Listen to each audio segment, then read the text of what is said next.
تیار ہے، حالانکہ سود لینا دینا دونوں گناہ ہے. سود کا لینا اور دینا دونوں گناہ ہیں.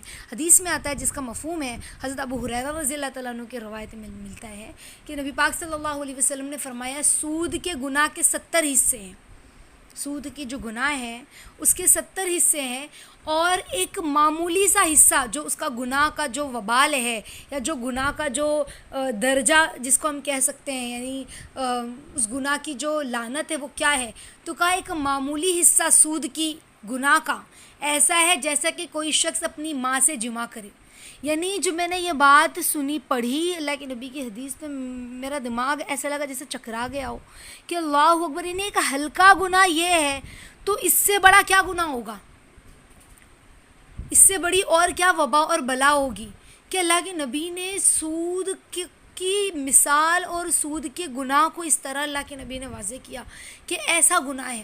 اور ایک روایت میں آتا ہے کہ اللہ کے نبی صلی اللہ علیہ وسلم فرماتے ہیں کہ سود کا 1 درہم جسے آدمی جان بوجھ کر کھائے، جان بوجھ کر، اس کا گناہ کتنا ہے؟ 36 بار زنا کرنے سے زیادہ ہے.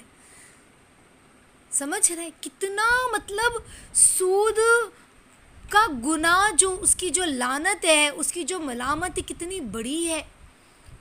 اور ایک روایت میں آتا ہے کہ جو شخص کسی کو قرض دے، آج یہ ہو رہا ہے، لوگوں نے قرض دینے کو بھی بزنس بنا لیا ہے، قرض دینے کو بھی بزنس بنا لیا ہے. یعنی لوگ قرض لیتے ہیں اور اس شرط پر، یعنی وہ پیسہ دیں گے اس شرط پر کہ تمہیں ہر مہینہ یا ہر ہفتہ جتنا جتنا ہفتہ گزرتا جائے گا اتنا اتنا پیسہ، یعنی اتنا اتنا پرسنٹ تم ہم کو جب دو گے قرض واپس تو بڑھا کر دو گے. یہ حرام ہے نا.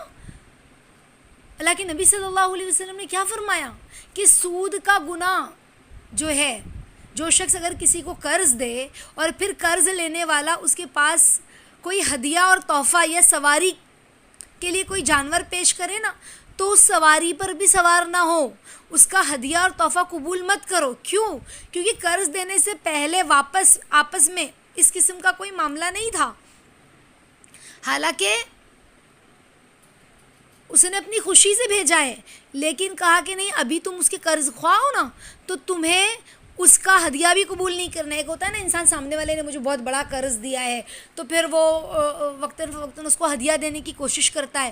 تو کہا کہ یہ بھی سود کے اس میں داخل ہے، تمہیں اس کو ہدیہ بھی نہیں دینا ہے، یعنی تمہیں اس سے ہدیہ نہیں لینا ہے جس کو تم نے قرض دیا ہے.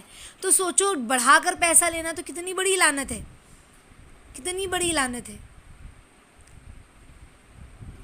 یعنی ہر وہ قرض جس سے انسان کو نفع حاصل ہو رہا ہے وہ سود ہے. بات سمجھ میں آئی؟ سود کیا ہے؟